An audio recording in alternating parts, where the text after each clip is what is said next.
Hi, hello everyone. Welcome back to the channel.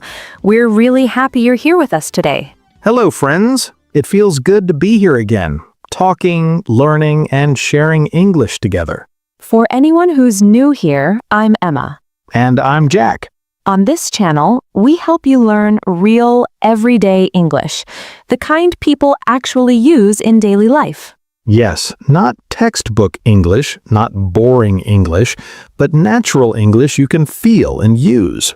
And before we start, please don't forget to hit the like button and subscribe to the channel. It really helps us reach more English learners around the world, and it tells us you enjoy learning with us. Okay, today's episode is going to be very interesting. Very interesting and very useful. Because today, we're talking about one small word that English learners find very confusing. A small word, but with many meanings. Yes, today's topic is how to use get in English. Okay, Emma, before we jump into the topic, can I ask you something? Of course, what's going on? Do you ever feel like you get tired of explaining the same thing again and again? Yes, I get that feeling very often. See? You already used get. I didn't even notice. Exactly. That's the funny thing about get. It just appears everywhere. Yesterday, I was talking to a student, and they said, "Jack, I don't get." That's very honest. And very real. Many learners feel the same way. I remember when I was learning another language, there was always one word like this. A word that does too much. Yes, you see it everywhere, but you're not sure what it means. That's why today, we're going to slow down. We'll talk calmly. We'll use simple examples. And we'll learn get step by step, like friends chatting. Okay, Emma, let's start very simply. When learners first see the word get, what do they usually learn? Usually, they learn that get means receive. Right, like, I get a message. I get an email. I get a gift. That's the basic meaning. Yes, and that meaning is correct. But then, English starts to change. Yes, English becomes tricky. Let's stay here for a moment. Get meaning receive. Okay, I'll give some examples and you can feel the meaning. perfect. I got a call from my sister. That means you received a call. I got an email from my boss. Again, you received it. I got a present for my birthday. Nice. What present did you get? A book. A very boring book about productivity. But maybe useful? Maybe, if I ever read it. See, dear listeners, get is a friendly verb.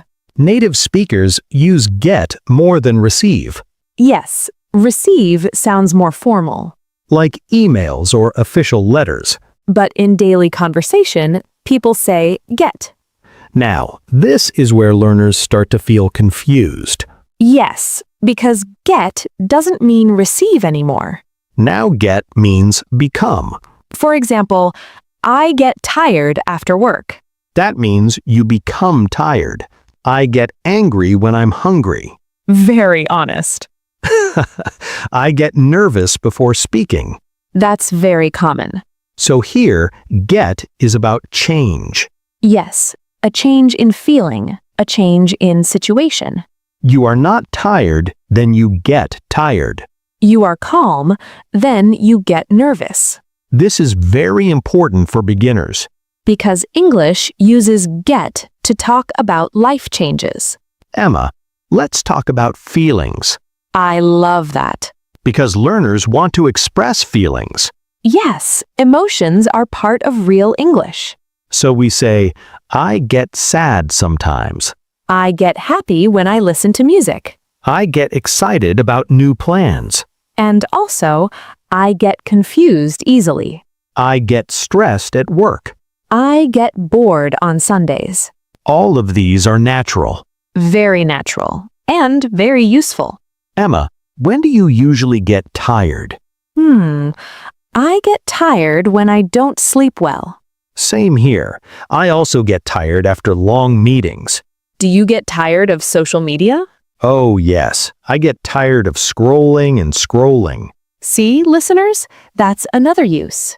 When we say, I get tired of something or I get bored of something, it means we experience that feeling. I get tired of noise. I get bored of waiting. I get frustrated with slow internet. That's very modern English. Yes, very real life. Here's a small tip for learners. Yes, listen carefully. I get a present for my birthday. I get angry when I'm hungry. I get tired after work. I get nervous before speaking. You need to feel the meaning. Don't try to translate every single word. Instead, notice how it's used. Listen to feelings, situations, changes. And remember, get is a friendly verb. Okay, Emma, do you remember a time when you really got confused in English? Oh, yes, phrasal verbs with get. Same here. I remember thinking, why does one word do so much work? English is lazy. English likes short, flexible words.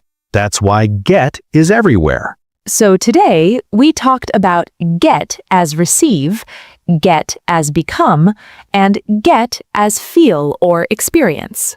And don't worry if it still feels a little confusing. That's normal. Learning English is a journey. And we're walking it together. Now, in part 2, we are going to talk about how native speakers use get in daily life situations. The kind of English you hear at home, At work, at friends. and even when you're talking to yourself. Okay, Jack, let me ask you something simple. Go ahead. What time did you get here today? Ah, that's a perfect example. Exactly. I got here at 9:30. So here, get means It means arrive.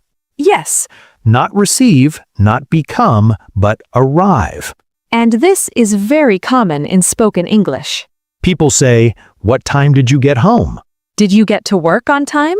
"When did you get there?" Native speakers almost never say arrive in daily conversation, Arrive sounds formal. like something written, but when speaking, people say get. I usually get home around 7 p.m. That's late. Yes, I get tired when I get home late. See? So many gets in one sentence. And it sounds completely natural. Learners often think using get many times is wrong. But for native speakers, it feels normal. Okay, Emma, do you feel like time is moving fast these days? Yes, and I feel like life is getting busier. There it is again. Getting busier. So get is showing change over time. Exactly. We say, it's getting cold. The weather is getting better. My English is getting stronger. That last one is very important for learners. Yes, your English doesn't become perfect overnight. It slowly gets better. Little by little. Jack, do you remember when you first started teaching? Oh yes. How did you feel? Honestly, I was nervous. Very nervous? Very nervous. But over time, I got more confident. That's beautiful. Confidence doesn't come suddenly, It grows. just like language learning. Let's talk about shopping. Oh, I'm not very good at shopping. That's okay. People say, I need to get groceries. I'll get some coffee. I got a new phone. So here, get means buy or obtain. Yes, but again, it sounds more natural than buy. For example, I'm going to buy some milk is correct. But most people say, I'm going to get some milk. Very casual. Very real. Emma, after this recording, I think I'll get some coffee. I thought you already had coffee. That was 2 hours ago. So you need to get more coffee. Exactly. This one is interesting. Yes, many learners don't know this. When we say, can you get Emma? It doesn't mean buy Emma. Please don't buy me. It means call, bring, or contact. For example, can you get the doctor? I'll get my friend. Please get your brother. So get here means go and bring or go and contact. Yesterday, my phone was in another room. Oh no. I said, can you get my phone for me? Perfect usage. Simple. Natural. Okay, now we're entering dangerous territory. Phrasal verbs. But don't panic. We'll take it slowly. We say, get in the car, get out of the car. In and out are about inside and outside. Get in means enter. Get out means leave. For buses, trains, and planes, We say, get on the bus, get off the train. learners mix this up a lot. Yes, but don't worry, even native speakers make mistakes sometimes. I once told a student, get out the bus. Oh no. Yes, it sounded very strange. It should be, get off the bus. But everyone understood. That's important. Communication is more important than perfection. This one is very important. Yes. When someone explains something and you understand, you say, I get it. Not, I understand. I understand is correct, but I get it sounds more natural. And if you don't understand? You say, I don't get it. I didn't get that.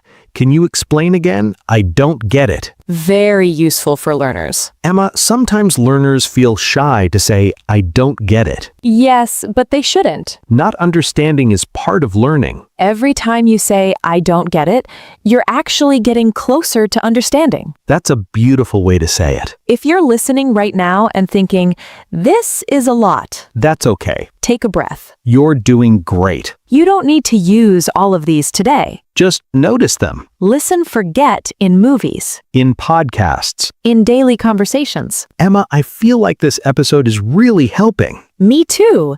Get doesn't feel so scary anymore. It feels friendly now. Okay, Emma, let's be honest for a moment. Always. Learners make mistakes with get Of course they do. because get has many meanings. And that can feel confusing. But here's the truth. Tell them. Native speakers don't care if you use get perfectly. Yes, they care if they understand you.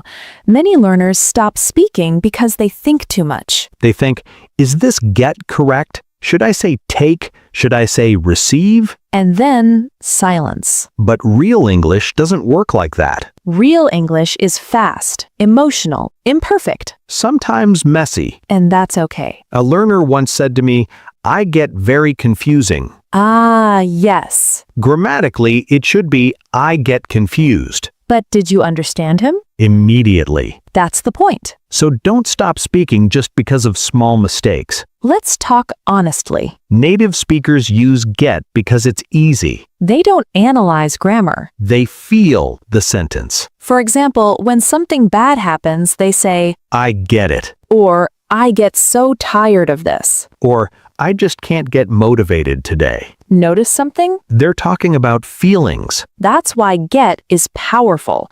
Let's slow down here. Yes, this is important. We often use get with emotions. For example, get angry, get excited, get nervous, get happy, get sad. These are not textbook sentences. These are life sentences. Yesterday, I was waiting for a call. Important call? Very important. And? It didn't come. Oh no. I started to get anxious. Perfect example. Not I became anxious. I got anxious. Natural, human. Emma, sometimes learners ask, how can I practice more? And I always say, You don't need more rules. you need more exposure. Here's something very simple. Tell them. Every day, try to say 3 sentences with get. Just 3. For example, I get tired in the evening. I get coffee every morning. I didn't get enough sleep. That's it. No writing, no pressure. Just speaking. Emma, can I share a secret? Please do. I talk to myself. We all do. But I talk to myself in English sometimes. That's a great habit. When I wake up, I say, I need to get up. Nice. When I'm tired, I say, I'm getting sleepy. Very natural. When something clicks in my mind, I say, oh, I get it now. That's exactly how native speakers think. Let's imagine some daily moments. Okay. I need to get the laundry done. I can't get comfortable. I get bored when I stay inside all day. I didn't get the email. Let me get back to you. I'm trying to get this finished. I get what you mean. I get excited when we travel. I don't get why he's upset. Emma, can I say something directly to our listeners? Please. Your English is not bad. Yes. You're just growing. like a plant, sometimes slowly, sometimes fast. but always moving forward. If you're afraid to speak, If you're scared of mistakes, remember this, children make mistakes every day. and they still speak. Fluency comes from courage, not perfection. Okay, just one gentle tip. Yes, not rules, just awareness, In very formal writing, like exams or official emails. you might use other words. But in speaking, Get is your best friend. Let's practice softly. repeat in your mind, I'm getting better at English. I'm getting nervous, but I still speak. I don't get everything, and that's okay. Beautiful sentences. Emma, how do you feel now? Honestly, Yes, I feel calm, me too, because language should feel safe. not stressful. If this episode helped you, Please hit the like button subscribe to the channel. and share it with someone who feels scared to speak. Learning together is easier. Thank you for learning with us. Keep speaking. Keep making mistakes. And remember, You're not bad at English, you're just getting better.